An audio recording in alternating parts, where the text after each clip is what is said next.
하나님의 말씀은 민수기 31장 13절에서 24절까지의 말씀입니다. 그 중에서 우리 15절과 16절 말씀을 다 함께 읽도록 하겠습니다. 15절과 16절입니다. 시작. 모세가 그들에게 이르되 너희가 여자들을 다 살려 두었느냐? 보라, 이들이 발람의 꾀를 따라서 이스라엘 자손을 부올의 사건에서 여호와 앞에 범죄하게 하여 여호와의 회중 가운데 연병이 일어나게 하였느니라. 아멘. 이 말씀 안에 보면 하나님께서 이 부올이라고 하는 지역에서 이스라엘을 유혹하고 모압 여자들과 음행을 하고 우상을 숭배하게 한 미디안에게 원수를 갚게 하시는 것이 우리가 어제 살펴본 내용입니다. 이때 이스라엘이 이제 미디안과 싸워서 승리한 다음에 진영으로 돌아오게 되었습니다. 그런데 오늘 본문 말씀 14절 이렇게 눈으로 보시면 모세가 전쟁에서 승리하고 돌아온 이 군대 지휘관들에게 아주 분노했다고 말씀하고 있습니다. 목숨 걸고 전쟁에 나가서 승리하고 돌아온 군사들에게 모세가 불같이 화를 내는 이유는 무엇입니까? 15절에 보시면 이스라엘의 군대가 이 미디안의 모든 여자들을 살려두었기 때문에 그렇습니다. 여러분, 이 안에서 보시면 이스라엘이 살려둔 미디안 여자들은 어떤 의미인가 하면 16절에 보시면 이스라엘 자손을 성적으로 유혹해서 음행과 우상 숭배를 하게 했다고 말씀하고 있지 않습니까? 따라서 이스라엘은 그냥 단순히 여자들을 살려두는 것이 아니라 이스라엘은 언제든지 동일한 죄를 범하게 할 수 있는 불씨를 살려놓은 것이라고 할 수가 있습니다. 그렇기 때문에 17절에 보면 모세는 특별히 남자와 동침을 해서 사내를 아는 여자는 모두 죽이고 반면에 사내를 알지 못하는 여자를 살려두라고 명령하고 있습니다.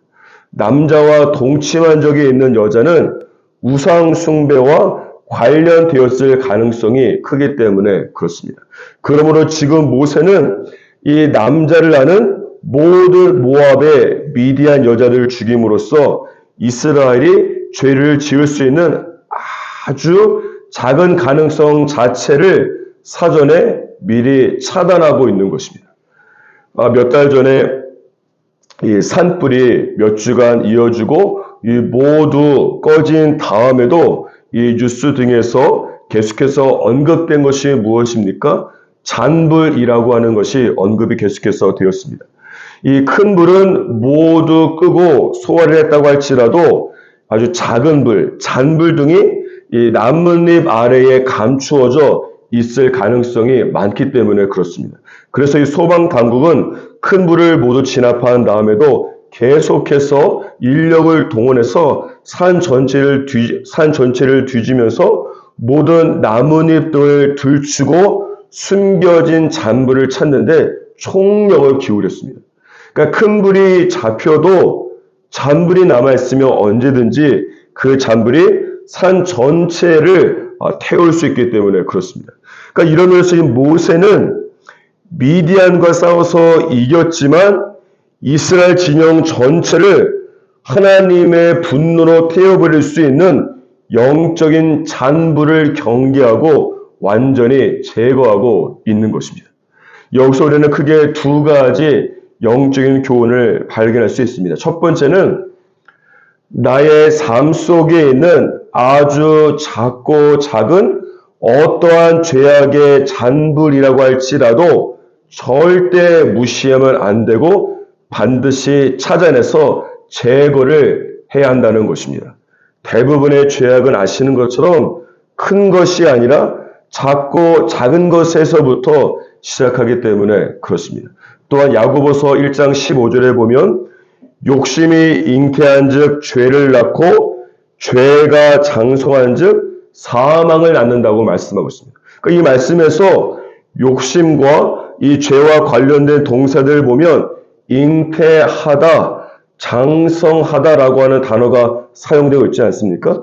이것은 무엇을 말하는가 하면 내 안에 아주 작은 욕심이 내 안에 들어와서 자라서 죄를 범하게 되고, 또한 아주 작고 사소한 죄가 커지고 커져서 사망을 초래함을 말씀하는 것입니다. 따라서 저와 여러분은 내 삶 속에 숨겨져 있는 영적인 잔불뿐만 아니라 특별히 내가 주님 앞에 기도하면서 성령 하나님께서 보여주시는 영적 잔불을 반드시 찾아내서 제거하시기를 주님의 이름으로 축복합니다. 두 번째는 무엇을 알 수 있는가 하면 내가 이 밖에서 미디안과의 전쟁에서 승리하고 내 안에 있는 미디안과의 전쟁에서는 실패할 수 있다는 것입니다. 오늘 본문 말씀해 보시면 이스라엘은 이 진영 밖에서 미디안과 싸워서 승리했습니다. 하지만 이스라엘은 하마터면 이 진영 안에 들어올 뻔한 미디안 여자들 때문에 다시 죄를 범하고 실패할 수 있었기 때문에 그렇습니다. 이것은 또한 무엇을 말하는가 하면 내가 이 아주 큰 일에는 영적으로 싸워서 승리하고 작은 일에는 실패할 수 있음을 말씀하는 것이에요. 내가 사람들이 있는 낮에는 승리하지만 사람들이 하나도 없는 이 나의 밤에는 영적으로 넘어질 수 있음을 또한 말씀하는 것입니다. 예를 들면 교회에서 예배 중에 눈물을 흘리며 은혜를 받고 큰 영적 전쟁에서 승리했는데 집에 가서 가족들과 사소한 일로 싸우게 되면서 그들로 눈물을 흘리게 하셨다면 그것 또한 큰 전쟁에서 승리했지만 작은 전쟁에서 실패한 것이 아니겠습니까? 이런 면에서 생각해 볼 때 내가 정말로 모든 영적인 화력을 집중해야 될 영적 전쟁은 무엇인가 하면 내 안에 있는 미디안과 싸우는 것이고 내 안에 슬며시 들어오려고 하는 아주 작은 영적인 잔불을 찾아서 제거하는 것이고 교회가 아니라 여러분의 가정과 사회인 것을 믿으시기를 바랍니다. 그러므로 오늘 하루 살아가실 때에 특별히 내가 죽였어야 되는데 이 정도는 괜찮겠지라고 하는 마음으로 살려둔 어떤 여지를 둔 미디안 여자 같은 죄악의 불씨가 있다면 반드시 찾아내서 오늘 모두 제거하시기를 주님의 이름으로 축복합니다. 그리고 반드시 기억하십시오. 죄라고 하는 것은 절대로 이 정도면 괜찮겠지가 절대 통하지 않습니다. 죄는 이 정도라고 할지라도 반드시 찾아내서 경계해야 되는 것이 죄의 문제이기 때문에 여러분의 삶 가운데 슬며시 들어오려고 하는 영적 잔불을 막고 차단하고 제거하는 오늘 하루가 되기를 주님의 이름으로 축복합니다. 다시 본문 말씀으로 돌아와서 19절 이하의 말씀을 이렇게 눈으로 보시면 하나님께서 이제 미디안의 원수를 갚기 위해서 미디안과 싸우는 전쟁에 나갔던 군인들을 정결케 하는 여러 가지 규례에 대해서 말씀을 하고 있습니다. 그 중에 한 가지를 보면 이 7일 동안 진영 밖에서 주둔을 하고 셋째 날과 일곱째 날에 정결하게 하는 물로 깨끗하게 할 것을 말씀하고 있습니다. 그런데 22절에 보십시오. 이 전쟁에 사용했던 금과 은과 동 같은 금속 기구 또한 정결하게 할 때 두 가지 방법이 사용되고 있습니다.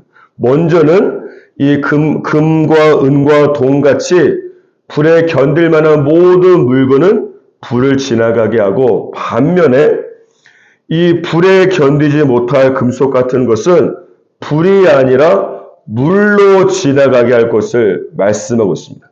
이것을 통해서 우리가 한 가지 영적인 진리를 발견할 수 있습니다. 그것은 무엇인가 하면 하나님께서는 사람을 영적으로 정결하게 하기 위해서 불과 때로는 물을 지나가게 하신다는 것입니다.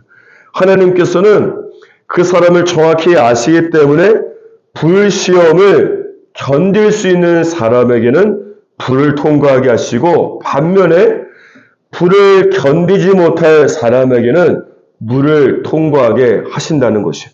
그래서 고린도전서 10장 13절에 보면 사람이 감당할 시험 밖에는 너희에게 당한 것이 없나니 오직 하나님은 미쁘사 너희가 감당치 못할 시험 당함을 허락하지 않으신다고 말씀하고 있는 것입니다.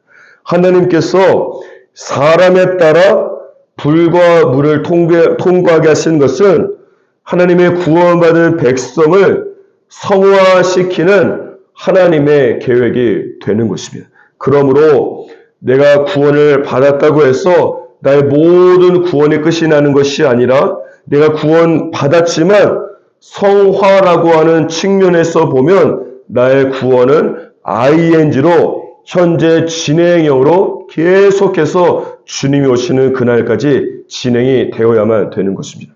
하나님께서 구원받은 당신의 백성을 사람에 따라서 어떤 경우는 어려움이라고 하는 가시로 또 때로는 다른 경우에는 고난이라고 하는 조각칼로 죄성을 깎아내시고 작은 예수를 만들어 가시는 성화의 과정이 되는 것입니다.